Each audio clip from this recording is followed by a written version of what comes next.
So one of the things I really love about history, I've got 2 degrees is what I would call a worthless degree, 2 worthless degrees in history. But I got them because I love history.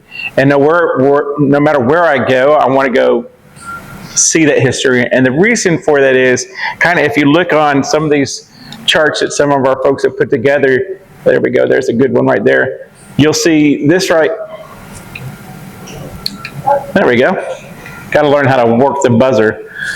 There we go. Okay, so you'll see the when, where, why here, and national significance. One of the things that I was taught early in my historian career was the why is most important. My favorite history teacher, which was also my hardest history teacher, he's the guy that would close the door when class started and lock it. And if you weren't in by the time that it was closed, you didn't get counted for that session. And if you missed 2 classes, you were dropped from the class. That was back when, you know, when teachers were in charge and not the students were in charge, right? And he was really gruff old guy. He looked like he was weathered by a storm, but he was a great historian. And one of the things he would tell us is, I don't care if you tell me what the date is, get it in the ballpark. I don't care if you tell me who the person is, understand why. The most important part of history is why, the why. We study history and we share our history so we know where we began and where we're going. That's why we do it. And that's kind of one of the things I love most about history is continue to communicate to folks that I know, that I come in contact with, that I talk history with, of why is this important? Why do we want to keep telling this story? And I think we're all doing a great job of it here today. And so I'm going to tell the why part of the government part of our city. And when I got this task from Gary, I was like, oh, this is going to be very boring. And you'll notice that my slides are very AI because it's very difficult to make timelines. But timelines are important because timelines show us, again, where we were and where we are now, and help us go along the big milestones so we've achieved along the way. And so starting with this first slide, you know, when we think about Trussville, what comes to mind? Small town, neighbors know their neighbors, families have lived here for generations, and we love one another, right? And we work together to grow our city, and we're still very civic-minded to be involved. It's not our schools, our churches, our parks, a Friday night football game, or even the event like we're seeing here at Dog Daze, right? Those things are the things that make Trussville feel like home. But Trussville, we know today, did not appear overnight. It grew from a much smaller community whose residents understood that building a good town required people to work together. So as Gary was alluding to, once we began 1947, moving into the 50s, one of the things that tie into Trussville growing is where Gary was talking about that the government decided they were no longer going to rent these homes, that they were going to sell their homes to the participants. Well, a lot of folks don't realize the reason for that was after the war, the government was in humongous debt. The only time we've been in that much debt as a government from that time forward is today. Our GDP, our spending did not eclipsed our GDP. So GDP is the gross national product that we have, gross domestic product that we have. That's how much we can produce. That's the value of how much we can produce. Well, right now we've doubled the amount of money we owe based on how much we can produce. So we couldn't pay that off today if we wanted to, with all the stuff that every one of us can produce together in this country. And it was the same place we were in 1947. So the government decided, we got to get out of this debt, right? Like we do. Okay, we're going to start selling stuff, not on Facebook Marketplace, but we're going to start selling it on the marketplace. We're going to hand it back out, and we're going to get rid of all these assets that we have so we can pay down this debt that we have so we can get back within our system. And so what wound up happening is one of these things is we were closing down the military base. Huntsville, is there anybody familiar with Redstone Arsenal in Huntsville? Part of that everybody knows as Redstone was actually the Huntsville Chemical Works. And they were selling that off until they brought the Operation Paperclip rocket scientists over to build that Huntsville place. So without the rocket scientists, Huntsville as we know it would not be the same. And without the projects, Trussville as we know it would not be the same. And why is that? Well, starting here in 1947, we decide, back up, right after the war, the government sells off the 287 homes. Part of them selling off the 287 homes was they gave first right of refusal to those who were living in the house. The other first right of refusal went to all veterans coming back from the war.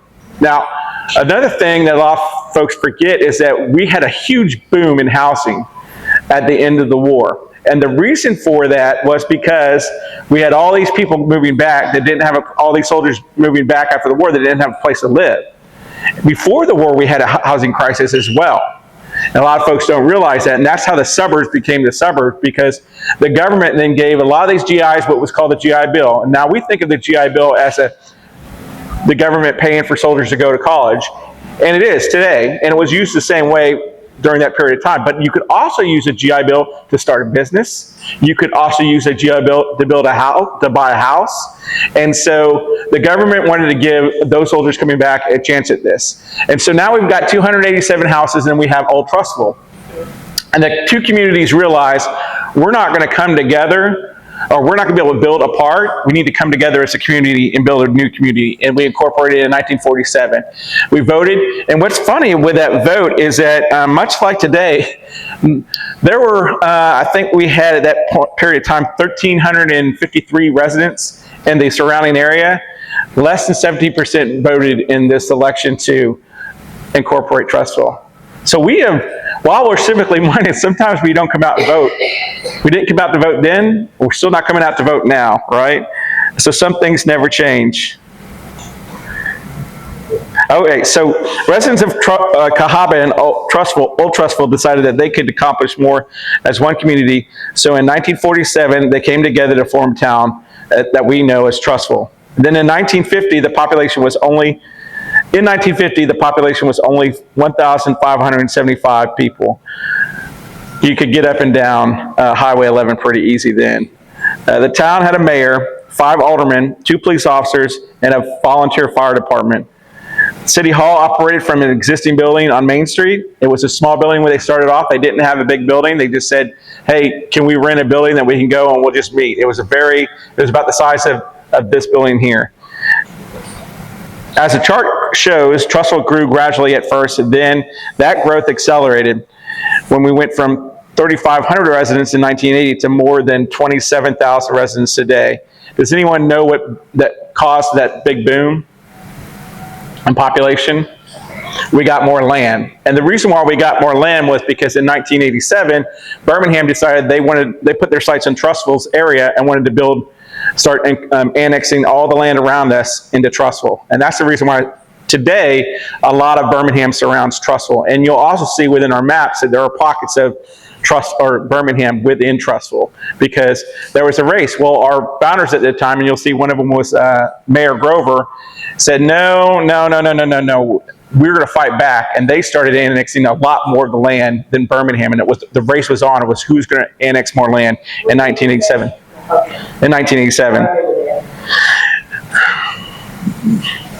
So the city, and what that drove was, while it was growing gradually at first, it accelerated in 1980, and today we are more than 27,000 people. So that's quite a bit of a change from where we began. I did it again. There we go. Okay, so that leads us to who was leading the city during this time. What did our city leadership look like? Well, the first guy over here is the first mayor of Trussville. His name was Horace Norrell. I'll probably mess it up. And brings us today to our current mayor, which is Ben Short. Since 1947, Trussville had 12 mayoral administrations led by 11 different men. And what I'll highlight here is you've got one guy, I think was Roland Crabb. He was elected twice. And then you have Mayor Gene Milton. He was the longest serving mayor that we've had.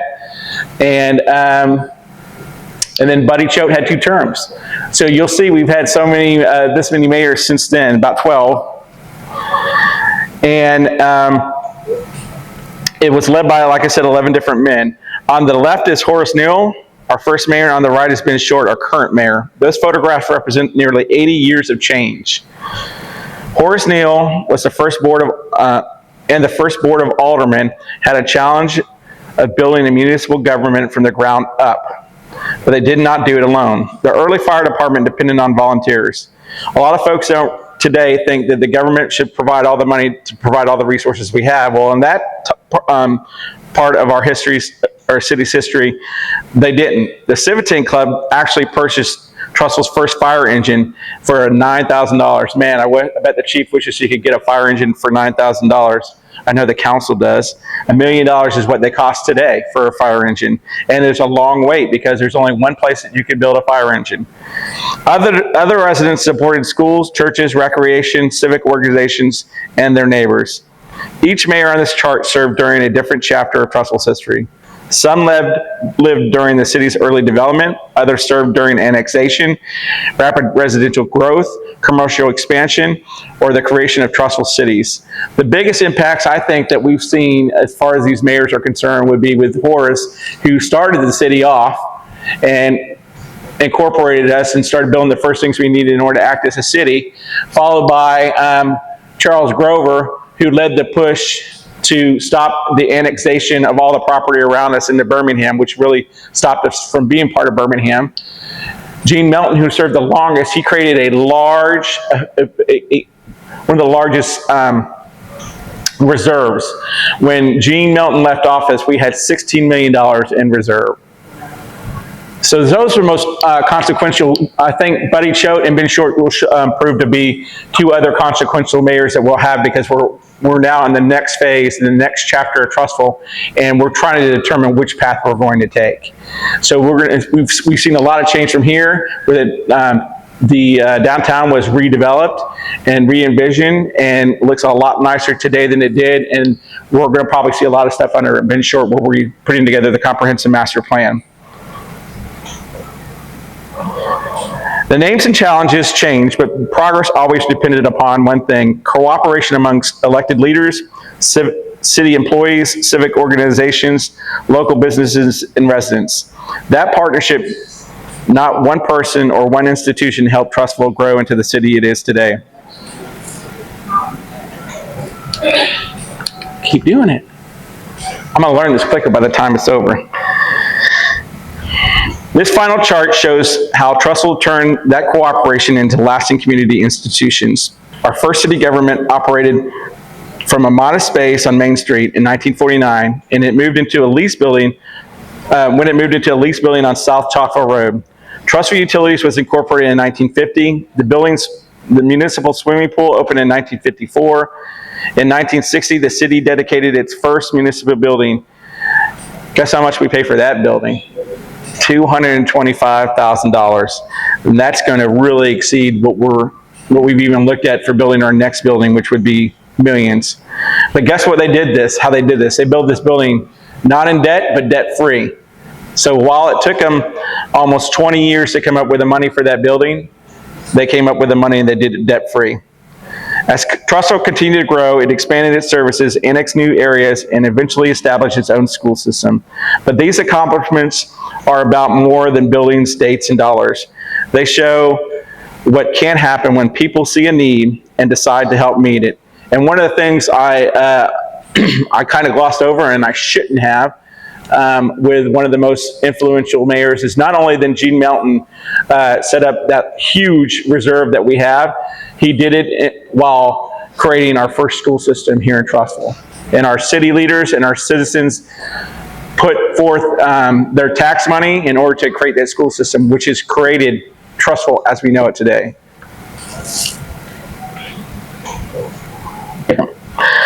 Government can provide facilities, services, and infrastructure, but citizens give those things life. A city can build a park, but families and community events turn it into a gathering place. A city can provide a library, but readers, volunteers, and children turn it into a center of learning. A city can support public safety, but neighbors looking out for one another help make a community feel safe. And a city can host an event, but everyone gathered here today is what makes it a special event. As Trussville grows, staying connected will become more challenging and more important. We can honor the people who built the city by continuing what they started, knowing our neighbors, supporting local organizations, volunteering when we can, and working together when our community faces needs. That spirit was woven into Trussville's character from the beginning. If we carry it forward, Trussville will remain more than a growing city. It will remain a community, and truly the gateway to happy living. Thank you and enjoy Dog Days.